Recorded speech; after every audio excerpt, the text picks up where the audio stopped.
To the coronavirus putting a damper on this year's 4th of July celebrations. Beaches are closed in some states, most fireworks displays are canceled, and as ABC's Trevor Ault tells us, even professional sports are now facing challenges getting back on track.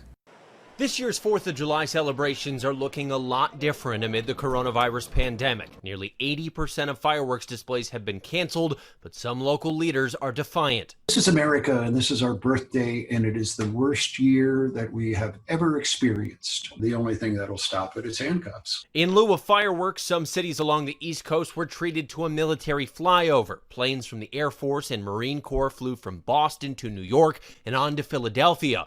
Beaches closed in virus hotspots like Texas, Florida, and California. I don't think the beach should be closed. It's a holiday, it's a good holiday, and people do not want to be inside. Some Floridians found creative ways to celebrate our nation's birthday. In New York City, beaches are open, but visitors have to wear masks when not in the water. And Nathan's hot dog eating contest in Coney Island, a July 4th tradition, was held, but there were fewer contestants this year and no spectators. Health officials in Missouri are concerned after massive parties like this one in the Lake of the Ozarks, and as 100,000 tourists descend on Myrtle Beach. I don't understand what the problem is wearing a mask. Texas Governor Greg Abbott, after initially resisting, has made masks mandatory across his state as some hospitals there are nearing capacity. The trajectory we're on for new hospitalizations have us inundating our hospitals in about 2 weeks.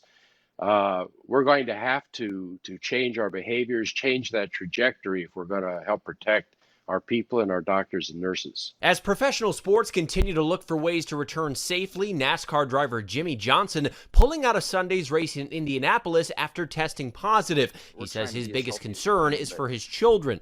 On the home front with our kids, we're heartbroken right now to see the fear in their eyes and watching them try to manage what's going on right now. And Major League Baseball canceling the All-Star game for the first time since World War II. At least 31 players testing positive for the virus as teams resume workouts for the first time since the virus shut down spring training on March 12th.